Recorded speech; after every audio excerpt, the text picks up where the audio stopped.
Hello everyone. आज हम study करेंगे Engler and Prantl system of classification की। एंगलर एंड प्रेंटल ने जो क्लासिफिकेशन दिया था ये फाइलोजेनेटिक प्रकार का क्लासिफिकेशन है, फाइलोजेनेटिक सिस्टम ऑफ क्लासिफिकेशन है, यानी कि जातिवृत्तीय है। ये क्लासिफिकेशन इन्होंने अपनी बुक डायर नेचर लाइकन फ्रेंड्स एंड फैमिलियन में दिया था। इसकी 20 वॉल्यूम्स में उन्होंने एल्गी से लेकर के एंजियोस्पर्म्स तक सबको क्लासीफाई इन्होंने किया है। क्लासिफिकेशन इन्होंने 1887 से 1899 के बीच में दिया। इन्होंने प्रिमिटिव और एडवांस कैरेक्टर्स के बीच में डिफ्रेंशिएट भी किया, मीन्स उनको बीच में अंतर भी बताया। और मोनोकॉट्स को यहाँ पे इन्होंने डायकॉट्स से पहले रखा है। इन्होंने प्लांट्स को 2 डिविजन्स में क्लासीफाई किया है, cryptogamae and phanerogamae. Cryptogamae are the non flowering plants, whereas phanerogamae are the flowering plants. तो फेनेरोगैमी को फिर से इन्होंने 2 सब डिविजन्स में डिवाइड किया है, जिम्नोस्पर्मी एंड एंजियोस्पर्मी में। यहाँ पे जिम्नोस्पर्म्स को एंजियोस्पर्म से पहले रखा है, जबकि हमने देखा था कि बैंथम एंड हुकर के क्लासिफिकेशन में जिम्नोस्पर्म्स को डायकॉट्स और मोनोकॉट्स के बीच में रखा गया था, जबकि इन्होंने इस चीज़ को यहाँ पे सुधार करके जिम्नोस्पर्म्स को एंजियोस्पर्म से पहले रखा है। एंजियोस्पर्म्स को फिर इन्होंने 2 क्लासेस में डिवाइड किया है, मोनोकॉटिलिडनी और डाइकॉटिलिडनी। यहाँ पे इन्होंने मोनोकॉट्स को डायकॉट्स से पहले रखा है। मोनोकॉट्स को इन्होंने 11 ऑर्डर्स में क्लासिफाई किया है। इसके मोनोकॉट्स के अंदर 11 ऑर्डर्स दिए गए हैं, पैंडोनेल से लेकर के मैक्रोस्पर्मी तक। डाइकॉटिलिडनी को इन्होंने फिर से 2 सब क्लासेस में डिवाइड किया है, आर्चिक्लेमाइडी और मेटाक्लेमाइडी। मेटाक्लेमाइडी को सिम्पेटली भी कहा जाता है। आर्चिक्लेमाइडी के अंदर इन्होंने 28 ऑर्डर दिए हैं, जो कि वर्टिसिलिटी से स्टार्ट होकर के अम्बेलिफेरी पे ख़त्म हो रहे हैं। मेटाक्लेमाइडी या सिम्पेटली के अंदर इन्होंने 10 ऑर्डर्स दिए हैं, जो कि इरिकल से स्टार्ट होकर के कैम्पेनुलेटी तक फिनिश हो रहे हैं। इस क्लासिफिकेशन के मेरिट्स और डीमेरिट्स इस प्रकार से हैं। मेरिट्स, इस क्लासिफिकेशन का मेरिट, सबसे बड़ा मेरिट ये है कि ये फाइलोजेनेटिक सिस्टम ऑफ क्लासिफिकेशन है।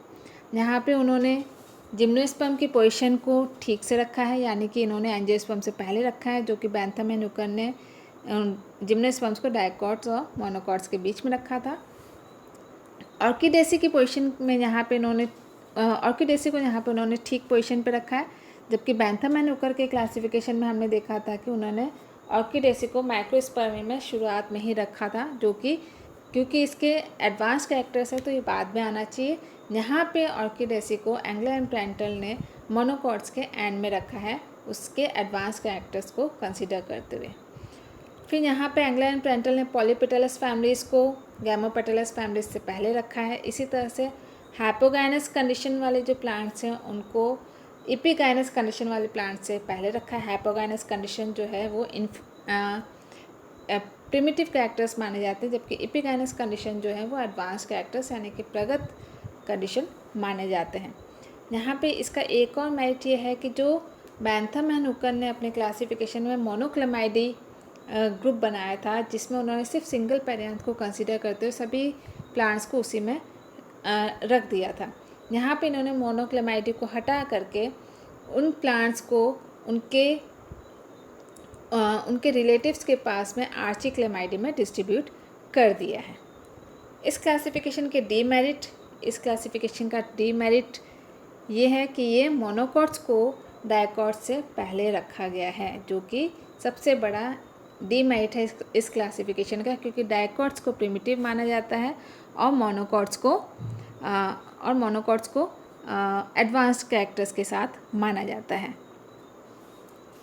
यहाँ पे पोजीशन ऑफ एमेंटिफेरी को भी यहाँ पे इन्होंने सही पोजीशन पे इसकी पोजीशन सही नहीं रखी। इन्होंने एमेंटिफेरी को प्रिमिटिव माना है, जबकि इन्होंने एमेंटिफेरी को जिम्नोस्पर्म के समान कैरेक्टर्स मानते हुए इन्होंने शुरुआत में रखा है, जबकि एमेंटिफेरी की फैमिली के जो एनाटॉमिकल स्ट्रक्चर्स और फ्लोरल एनाटॉमिकल एम्ब्रियोलॉजिकल स्टडीज जब की गई तब उसमें ये पाया गया कि इसके कैरेक्टर्स काफ़ी एडवांस्ड है, प्रिमिटिव नहीं है। ये जो कैरेक्टर्स जो यूनिसेक्सुअल कैरेक्टर्स है, विंड पॉलिनेटेड फ्लावर्स है, इसमें पेरियांथलेस है, तो ये कैरेक्टर्स सेकेंडरीली इन्होंने इस फैमिली के मेंबर्स में एक्वायर हुए हैं, इसलिए इसके कैरेक्टर्स एडवांस्ड हैं। तो इसकी पोजीशन को इसको आर्चिक्लेमाइडी के शुरुआत में रखना इनकरेक्ट कहा जा सकता है, सही नहीं है। तो ये था क्लासिफिकेशन एंग्लर एंड प्रेंटल का। आई होप आपको समझ में आ गया होगा। Thank you.